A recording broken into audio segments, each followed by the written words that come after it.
Welcome to day 5 on trip 2. Today I'm going to be searching along some more creek branches and stuff. The hike in today is about a little over 3.5 miles, but as the crow flies, the closest road is only like 2.4. So we're not actually looking on the trail that I wanted to look on today, because so many of the roads, they're doing maintenance on the roads in the park, and the main road going to Kauai Tower is closed. So literally every single person in the park was at the location I was trying to hike, which sucks. I'm not going to hike a crowded trail and have a bunch of people staring at me and asking questions, whatever. And I just don't like crowded trails anyway. I prefer to hike without constantly passing people. So I decided to leave there and come back down here. And I have searched some of this trail already on day 2, I think it was. But I'm going to go further this time because I discovered something, which again, I'm not so sure the coin matters as far as finding location. But if you turn the map upside down, you end up at a specific location along the trail. So if you do the same thing with the coin, it actually matches a point on this trail that I'm going to go search today. If you look on the official Smoky Mountains map, it matches. Like the actual trail map that you can get in the park. If you look at any other trail map, it doesn't. So again, the main reason I'm here today is because the other trail was so overcrowded. This isn't a bad hike. It is constant elevation gain, but the first like 2 miles is mild elevation gain. And then after that, it's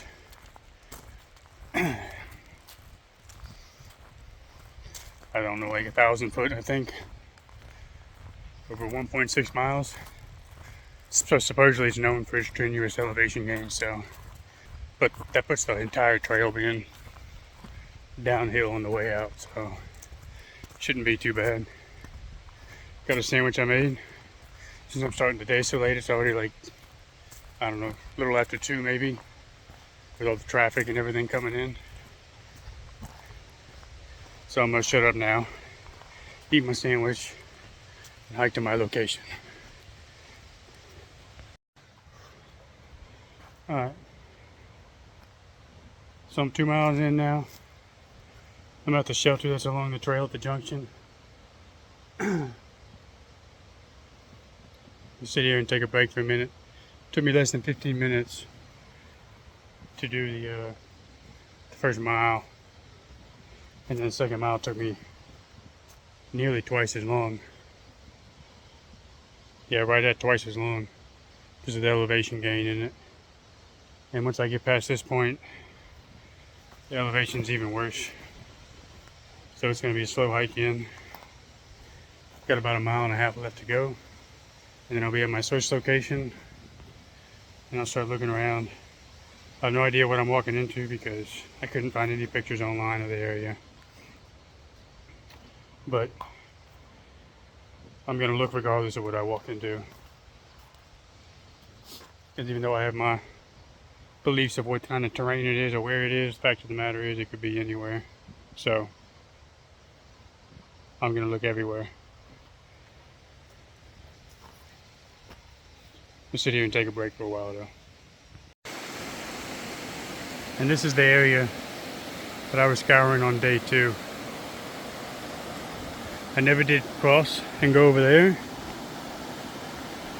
That's pretty low elevation. It very well could be over there though. Looks fairly overgrown. However, it is on the to-do list if I find time to go over there and look.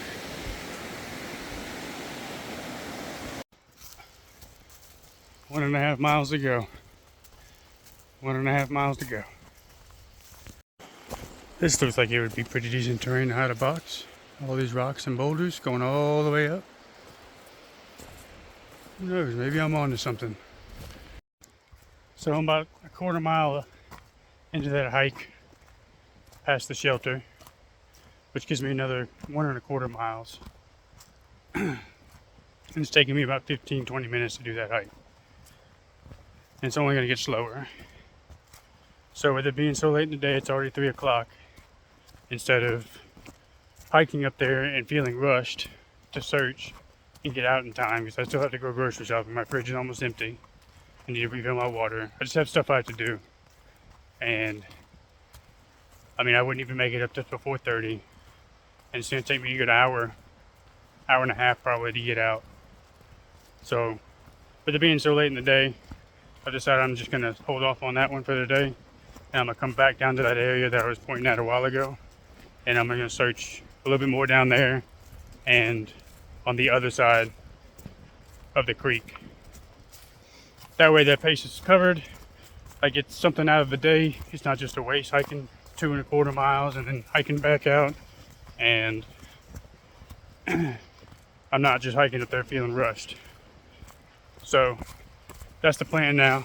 And I'm headed back down because it has been a pretty rough hike going up so far, relatively speaking.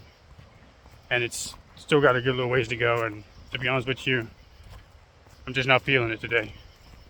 So I'm gonna get the work done that I can, that I feel up for, and then we'll just go back to camp, or go grocery shopping and go back to camp, and post up for the night, play some poker. Alright, so I made it back to the search area that I looked before. So now I checked a whole lot of this area over here on this side. Today I'm going to be seeing if I can get anywhere in here. It looks pretty overgrown, so it may be a bust. But if it is, then I may just go back up there and just kind of double check that area a little bit more. Maybe sit down and eat my late ass lunch along the creek somewhere. So I think that's the end of the line in this area. As you can see, it's pretty damn bushy about here. I pretty much looked at all the areas that isn't completely overgrown.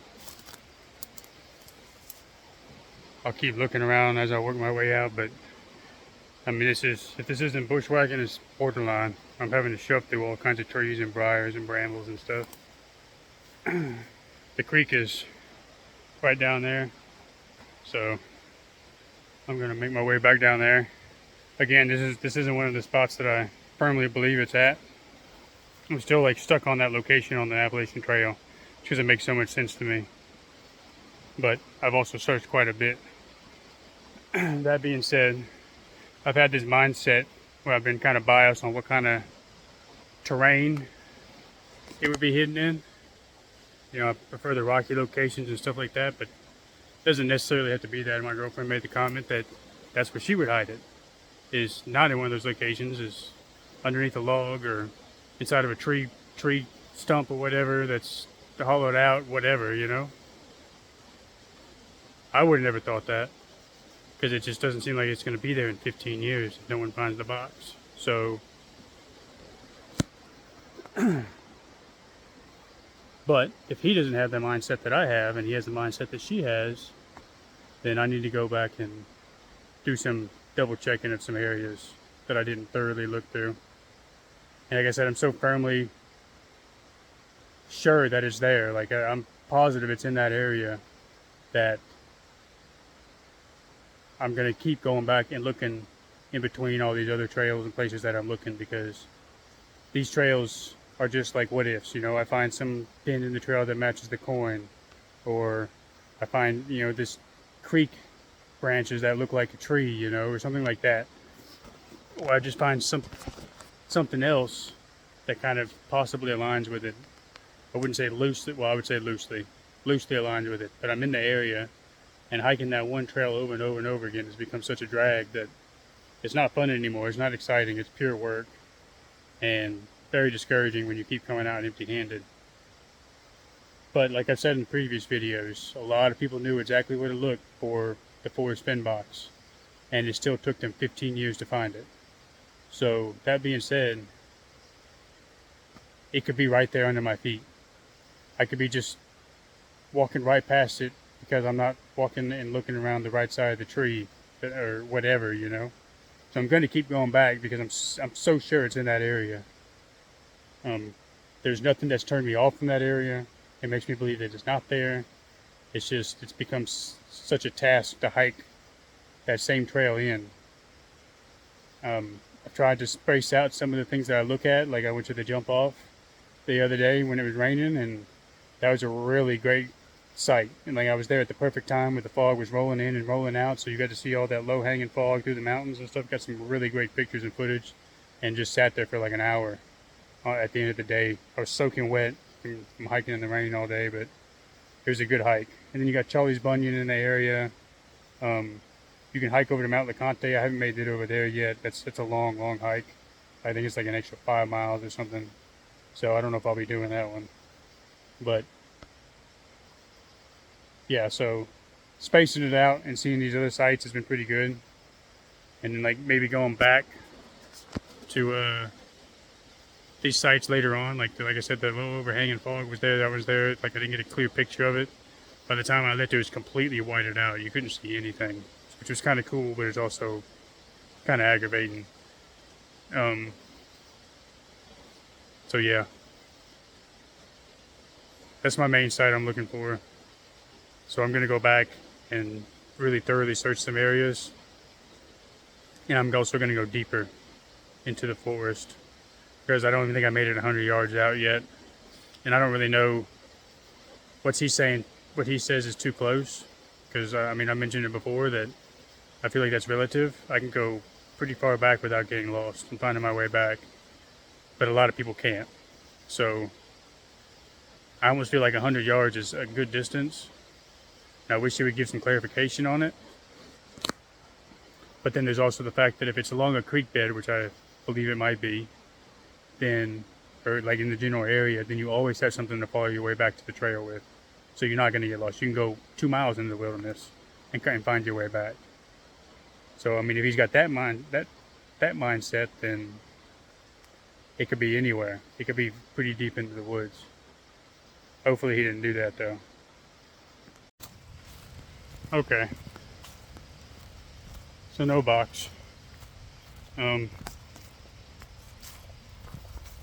did go back to the other side and look around for a few more minutes, but it's almost 4 o'clock. I've got an hour drive back to my campsite, and to be fair, like I just ain't in the mood today, and I'm already itching like crazy because of those mean little plants, which are just everywhere on that side of the creek. So I'm headed back out. I'll go grocery shopping and all that stuff, and hopefully tomorrow they'll be done with the roads and everything will be open, and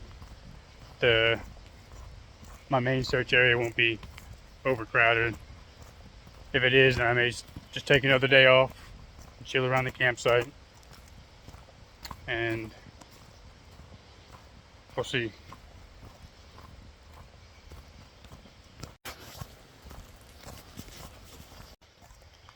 Not really sure how many days I can stay at this campsite.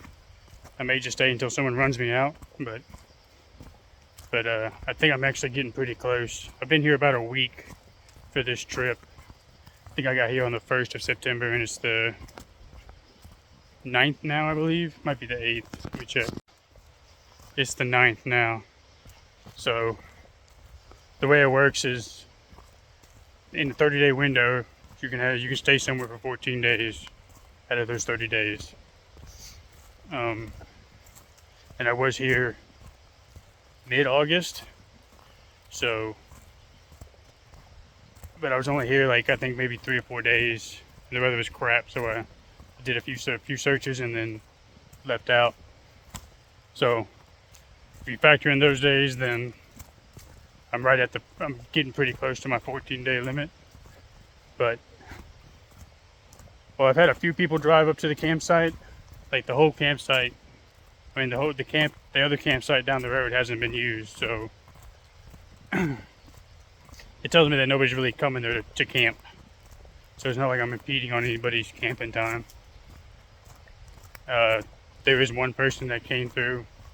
She was actually here the first time I was here, and then she came back again the other day, and she's at the other campsite down the street.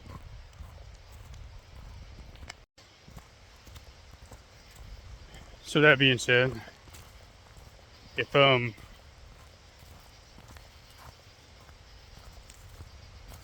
get to that limit where I just feel like leaving this area, because I have been in this area for quite some time, I feel like, then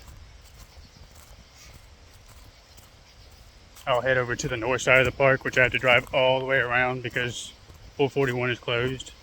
Like a 30-minute drive turns into a 2-hour drive. So I'll have to drive all the way around to get to the Rainbow Falls Trail, which is an area that I was interested in, mainly because it ties in with the poem in the book, or the, I guess it'd be a poem, the haiku, whatever the hell it is at the beginning of the chapter. It's the only back chapter that has one of those phrases at the beginning. So it means something. And Rainbow Falls Trail is adjacent to the boulevard. Even though it's not attached to the Appalachian Trail, it's not a blue blaze, it's still, relatively speaking, it's right there in that area. So I wanted to check it out. One, because it looks like a cool hike. My son hiked it while he was here. He said that he believed he could have been there.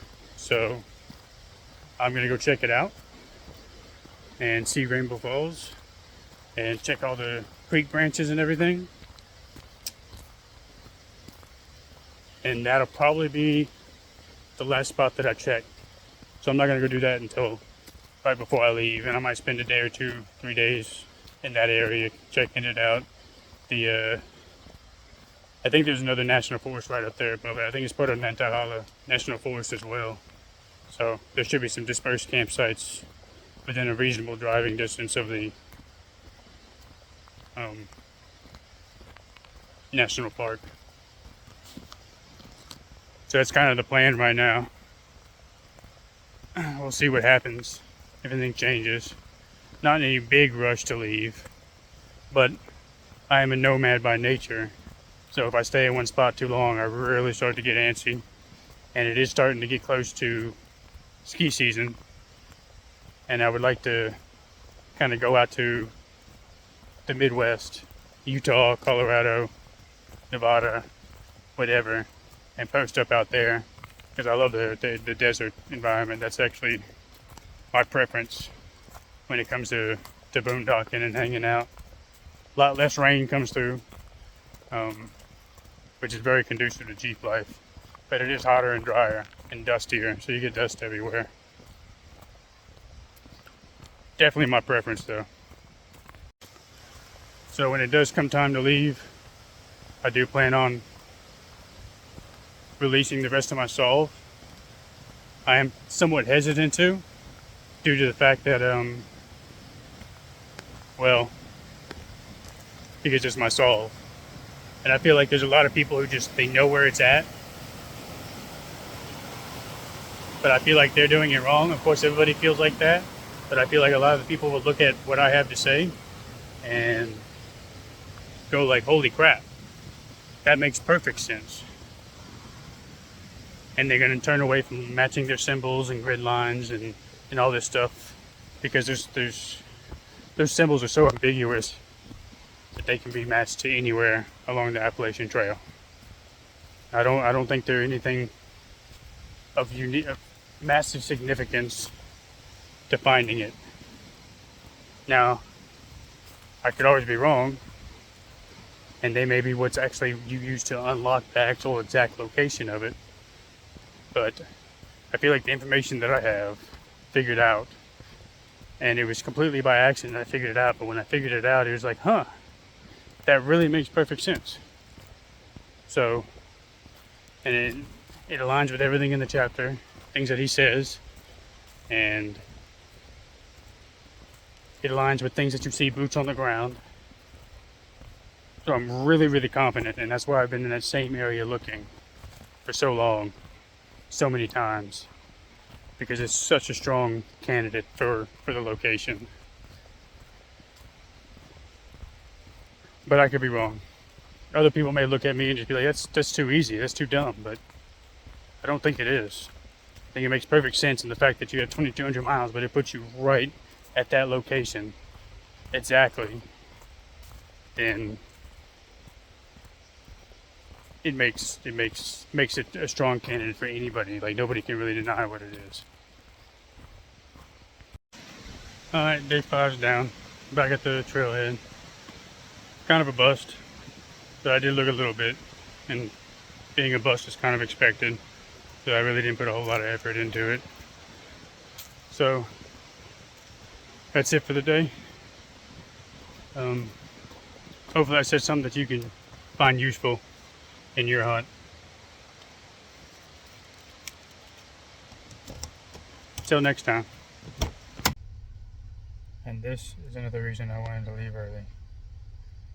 It's taken me about 30 minutes, if not longer, to make a 30-second drive.